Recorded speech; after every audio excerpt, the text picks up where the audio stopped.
జగన్మోహన్ రెడ్డి గారి ప్రభుత్వంలో దాదాపు 5 సంవత్సరాలకు ఇచ్చిన స్కూల్ బ్యాగ్ కూడా ఈ రోజు వరకు చెక్కు చెదరడంలే. కానీ ఈ ప్రభుత్వం నెల రోజులైంది స్కూల్ బ్యాగులు ఇచ్చి అవన్నీ కూడా చినిగిపోయే పరిస్థితులు వస్తూ ఉన్నాయి. అంటే ఈరోజు అవినీతి ఎంత పెద్ద ఎత్తున జరుగుతూ ఉందో ఒకసారి ఆలోచన చేయవలసిందిగా కోరుతా ఉన్నాను.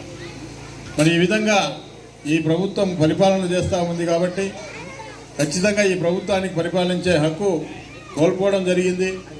ఈరోజు జగన్మోహన్ రెడ్డి గారి ప్రభుత్వంలో ఏ గ్రామంలో చూసినా నాడు నేడు కింద స్కూళ్ళు డెవలప్ చేసినాము, ఇంగ్లీష్ మీడియం పెట్టినారు.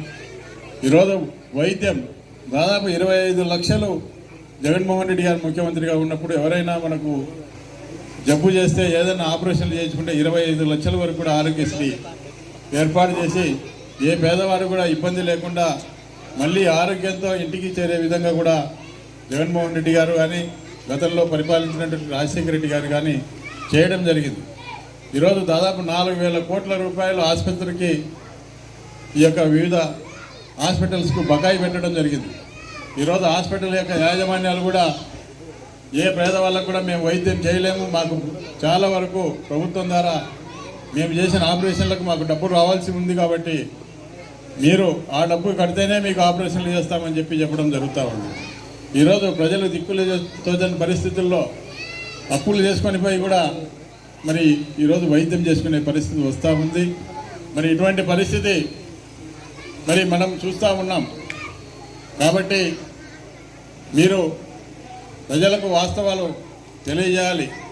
ఈ ప్రభుత్వం, ఈ కూటమి ప్రభుత్వం వచ్చిన తర్వాత ఏ విధంగా ప్రజలను ఇబ్బంది పెడతా ఉంది, ఏ విధంగా కేసులు పెడతా ఉన్నారు, ఏ విధంగా ప్రజలు అనుకుంటా ఉన్నారు, మరి ప్రజలు ఎందుకు ఈ కష్టాలు మొదలైనాయి. ప్రభుత్వం గతంలో ఉన్నప్పుడు ఈ విధంగా అందరికీ మన సచివాలయం ద్వారా అన్ని పథకాలు కూడా రావడం జరిగింది. మరి ఈ సంవత్సరాల కాలంలో ఏ ఒక్కటి కూడా రాకుండా మరి ఎందుకు మోసం చేస్తూ ఉన్నారో అవన్నీ కూడా ప్రజలకు అడిగి తెలుసుకొని వివరించాలనే ఉద్దేశంతోనే ఈ గ్రామానికి కూడా రావడం జరిగింది. కాబట్టి మీకు ఎప్పుడొచ్చినా కూడా మీకు అన్ని విధాలుగా నేను అండగా ఉంటాను. ఏ పోలీస్ స్టేషన్ అయినా ఎక్కడైనా కూడా ఏ కేసులు పెట్టినా కూడా మీకు అండగా ఉంటాము. కాబట్టి గతంలో ఈ గ్రామానికి సంబంధించి ఆ బీసీ జనార్దన్ రెడ్డి అనే వ్యక్తి ఈ గ్రామానికి ఏ సౌకర్యం రావాలన్నా కూడా అన్నీ కూడా అడ్డుకోవడం జరిగింది. అదేవిధంగా గంగమ్మ మన గుల్లసింగవరం నుంచి రామవరం, గడ్డమేకలపల్లి, మరి అదేవిధంగా మెట్టుపల్లి, కోనాపురం వరకు కూడా గతంలో నేను రోడ్డు శాంక్షన్ చేయిస్తే అప్పుడు కూడా అడ్డుకోవడం జరిగింది. మళ్ళీ మనం ఎమ్మెల్యే అయిన తర్వాతనే ఈ రోడ్డు కూడా పూర్తి చేసి ఈరోజు అర్ధరాత్రి అయినా కూడా మనం తార్ రోడ్డు అమ్మడి వెళ్ళే పరిస్థితి మనం కలిపేయడం జరిగింది. కాబట్టి ఈరోజు ఇటువంటి దుర్మార్గులు మళ్ళీ వచ్చి నీతులు చెప్తా ఉన్నారు. కాబట్టి మీవన్నీ కూడా మీరు వాస్తవాలు తెలుసుకోండి.